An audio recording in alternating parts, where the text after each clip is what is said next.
కార్తీక మాసం ఏంటి దీనికెంత అంటే ఇక్కడ ఈ మాసంలో చేసే దానాలకి లేదంటే హోమాలకి రెట్టింపు ఫలితం వస్తుందంటున్నారు గదా! ఏంటి ఆ ప్రాముఖ్యత ఎందుకలా?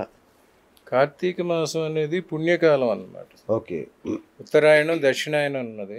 ఉత్తరాయణ పుణ్యకాలంలో దేవతా ప్రతిష్టలు అటువంటివి చేస్తాము. హ్మ్. దక్షిణాయన పుణ్యకాలంలో ఇలాంటి పూజాధికాలు అవి చేసుకుంటాం అన్నమాట. అందులో హ్మ్. ఇది శరదృతువు. శరదృతువు వచ్చేసరికి అందరికీ ఆరోగ్య భంగం జరుగుతుంది. ఓకే. శరదృతువులో ఎక్కువ ఆరోగ్య భంగం జరుగుతాయి. అచ్చా! అచ్చా! అందుకు ప్రజావాళ్ళు కొంచెం నియమాలు పాటించాలన్నమాట. ఓకే. ఇది చలికాలం. ఈ చలికాలం ఇప్పుడైతే మనకి ఎలక్ట్రిసిటీ అది వచ్చి హీటర్స్ అవి పెట్టుకుంటున్నాం. పూర్వకాలంలో ఇటువంటివి లేవు. ఆ సమయంలో చలికి జడిసి ప్రజలు బయటికి రాకుండా ఉండిపోవటం అటువంటి జరగడం వల్ల వారు అనారోగ్యం పాలవుతారు. అనారోగ్యం పాలవకుండా వారికి ఈ రకమైన స్నానం, దీపం, పూజ, హోమం, దానం అటువంటి ప్రత్యేకించి ప్రతిపాదించారు. దాని ప్రకారం అవి చేసుకుంటే వారికి అందరికీ మంచి జరుగుతుందండి. ఓకే. ఈ రకమైన ఈ మాసంలో శివకేశవుల్ని పూజించాలనేది చెప్తుంటారు. అసలు శివకేశవుల్లో మాలాంటి వాళ్ళ సామాన్యులు ఎవరిని పూజించాలసలు? అసలు ఈ శివకేశవుల అభేదం గురించి మాకు కొంచెం ఏంటి అసలు? శివకేశవులకి భేదం లేదు, అవి భేదం ఉంది కూడా, రెండు ఉంటాయి. అదే అంటున్నా. సృష్టి స్థితి లయకారకులు ముగ్గురికి 3 డిపార్ట్మెంట్స్ ఇచ్చారు. యెస్. బ్రహ్మ సృష్టి చేస్తే, విష్ణువు పోషిస్తే, శివుడు లయం లయం చేస్తాడు. హ్మ్. శివుడు లయం చేస్తున్నాడంటే అందరూ ఏమనుకుంటారంటే అదేదో చెడు అనుకుంటారు. నీ కష్టాలన్నీ పోగొట్టేవాడు శివుడు అన్నమాట. ఓకే. నీకు జన్మనిచ్చి భూమి మీదకి పంపించేసేవాడు బ్రహ్మ. అక్కడితో ఆయన డ్యూటీ అయిపోయింది. ఈ మనల్ని పోషించేవాడు విష్ణువు. అవును. ఈ 3 పూట్ల భోజనం దొరుకుతుందా లేదా జీవులకి అన్నిటికీ, జీవరాశి అంతటికీ భోజనాన్ని ఇచ్చేవాడు విష్ణువు. హ్మ్. ఈ ఏదైనా బాధల్లోనూ వాటిలోనూ పడిపోతే ఆ బాధల నుంచి విముక్తి కలిగించేవాడు అచ్చా! అచ్చా! అచ్చా! శివుడు అనమాట. లయం చేసాడంటే ఈ బాధలు ఇంతటితో తీరిపోతాయి అన్నమాట. జన్మరాహిత్యం, మోక్షం కోరుకుంటూ ఉంటారు. అట్లాంటి మోక్షాన్ని ఇచ్చేవాడు శివుడు అన్నమాట. కోరికలను లేకుండా చేసేవాడు, కోరికలను తీర్చేవాడు కూడా ఆయన అన్నమాట. అందుకు ఎక్కువ చేస్తారు. మనకి ఇక్కడ ఈ తెలుగు నెలలో ఎక్కువ శివుడికి భక్తులు ఎక్కువ కనుక కార్తీక మాసంలో ఎక్కువ శివ పూజలు చేస్తారు. కార్తీక మాసంలో శివుడు, కేశవుడు ఇద్దరికి పూజలు చేయొచ్చు. శివకేశవులకే కాదు, కార్తీక మాసంలో ఏ రోజు ఎవరికి పూజలు చేసుకోవాలంటే మంచిదనేది కూడా ఉందన్నమాట. అది కూడా ఉంది. కార్తీక మాసంలో ఆదివారం నాడు సూర్యుడిని ఆరాధిస్తే ఆరోగ్యం సిద్ధిస్తుంది. అచ్చా! శివాలయంలో ఆదివారం నాడు అభిషేకం చేయించుకుంటే సూర్యుడు అనుగ్రహం. నవగ్రహ హోమాలు చేయమంటారా? అభిషేకం. అచ్చా! సూర్యుని ఆరాధన, సూర్యుడి పూజ శివాలయంలో చేసుకుంటే, సూర్యుడి పూజ శివాలయంలో చేస్తే వారికి ఆరోగ్యం సిద్ధిస్తుంది. సోమవారం నాడు చంద్రుడిని చేసి పూజించి భోగభాగ్యాలు, దారిద్ర్య దహనం అనమాట. ఎవరైనా దారిద్ర్య బాధలు, రుణ బాధలతో చేస్తుంటే వారికి ఆ బాధలు తొలగిపోతాయి. మంగళవారం నాడు పూజలు చేసుకుంటే, కృత్తికా నక్షత్రం మంగళవారం నాడు చేసుకుంటే వారికి ఈ రుణ సమస్యలు, ఈ తగాదాలు, కోర్టు తగాదాలు అటువంటివన్నీ తొలగిపోతాయి. అదే బుధవారం నాడు చేసి విష్ణాలయంలో చేసి దద్దోజన నైవేద్యం పెడితే వారికి సంతాన ప్రాప్తి కలుగుతుంది. ఓకే. గురువారం నాడు బ్రహ్మకి పూజ చేయాలి. తేనెతో బ్రహ్మకి పూజ చేస్తే వారికి భోగభాగ్యాలు సిద్ధిస్తాయి. శుక్రవారం నాడు గణపతికి పూజ చేస్తే వారికి పెళ్లి విషయంలో ఇబ్బందులు తొలగిపోయి పెళ్ళిళ్ళు కాని వారికి పెళ్ళిళ్ళు జరగడం, దాంపత్య కలహాలు తొలగిపోతాయి. ఇక శనివారం నాడు దిక్పాలకులను పూజించాలి.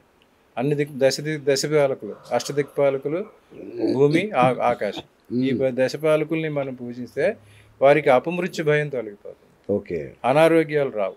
ఇలాగా ప్రతిరోజు ప్రతి కార్తీక మాసంలో ఆదివారం నుంచి శనివారం వరకు ఏ రకాన్ని దేవుడిని పూజించాలనేది కూడా మన పురాణాల్లో చెప్పారు. ఇక మెయిన్గా కార్తీక మాసంలో శివుడికి చేసేదంతా అభిషేకాలు. ఓకే. అభిషేకాలకి ఏం చెప్తారంటే అభిషేకం ఆత్మశుద్ధిశ్చ. అభిషేకం చేస్తే ఆత్మశుద్ధిస్తుంది. గంధాత్ పుణ్యమావాప్నుయాత్. గంధం అర్పిస్తే పుణ్యం వస్తుంది. నైవేద్యాత్ ఆయుష్య వృద్ధి. నైవేద్యం సమర్పిస్తే మన ఆయుష్యం వృద్ధి పొందుతుంది. ధూపాత్ అర్థ సాధనం.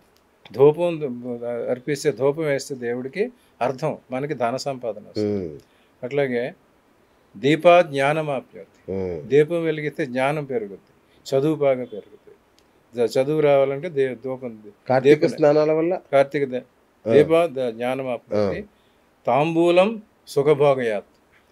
దాంపత్య సుఖాలు అటువంటి కావాలని తాంబూలం సమర్పించాలి. స్నానం షట్కార్యం ఆచరే దినే. ఈ కార్తీక మాసంలో ఇవన్నీ చేయాలి. స్నానం మెయిన్. స్నానం నుంచి ఈ రకంగా చేసుకుంటే అభిషేకం చేస్తే ఆత్మశుద్ధి చెందుతుంది. గంధంతో అభిషేకం చేస్తే పుణ్యం వస్తుంది. నైవేద్యం పెడితే ఆయుష్యం వృద్ధి చెందుతుంది. ధూపం సమర్పిస్తే ధనం వస్తుంది. దీపం వెలిగిస్తే జ్ఞానం పెరుగుతుంది. ఎవరికైనా చదువు సరిగా రాకపోతే వారు కార్తీక దీపం చేస్తే వారికి జ్ఞానం వస్తుంది.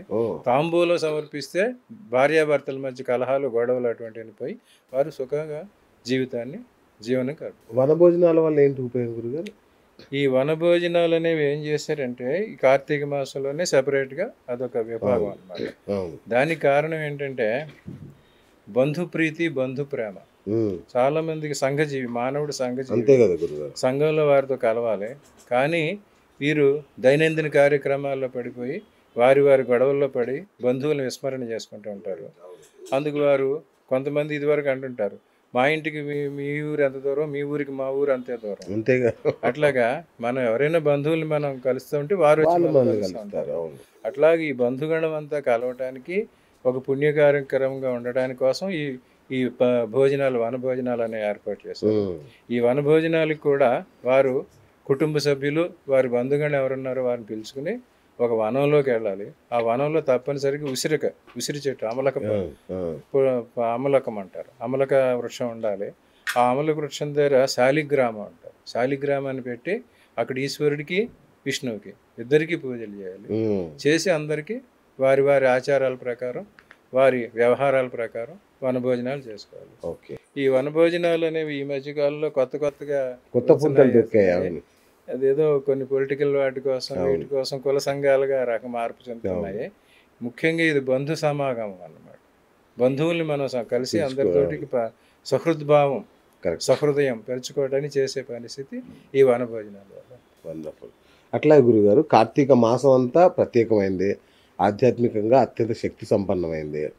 కానీ ముఖ్యంగా కార్తీక సోమవారాలు, ఏకాదశి, పౌర్ణమి ఇట్లాంటి వాటిలో చేస్తే ఇంకా విశేషమైన పుణ్యం లభిస్తుంది అంటారు. ఏంటి ఆ ప్రత్యేకత? సోమవారం శివుడికి ప్రీతిపాత్రమైనది. అందుకోసం శివుడి ప్రీతి కోరుకునేవారు సోమవారం నాడు చేయాలి. ఏకాదశి విష్ణువుకి సంబంధించిన పూజలు ఏకాదశి రోజు చేసుకుంటే వారికి ఎక్కువ పుణ్యం లభిస్తుంది. ఇంకా పౌర్ణమి అనేది పూర్ణతిథి. పూర్ణతిథి రోజు ఏమి సంకల్పించినా పూర్ణంగా సిద్ధిస్తుంది. ఇక్కడ అమావాస్య మర్చిపోయారు. అమావాస్య కూడా ఆ రోజున కూడా పితృదేవతలకు పూజ చేసుకుంటే పితృదేవతల అనుగ్రహం కలిగి వారి వంశాభివృద్ధి కలుగుతుంది. వంశాభివృద్ధి కలగాలంటే తప్పనిసరిగా పితృదేవతల అనుమతి కావాలి, అనుగ్రహం కావాలి. సో కార్తీక మాసం అమావాస్య రోజు కూడా పితృదేవతలను పూజించుకుంటే వారికి సంతానం కలిగి వాళ్ళ వంశాభివృద్ధి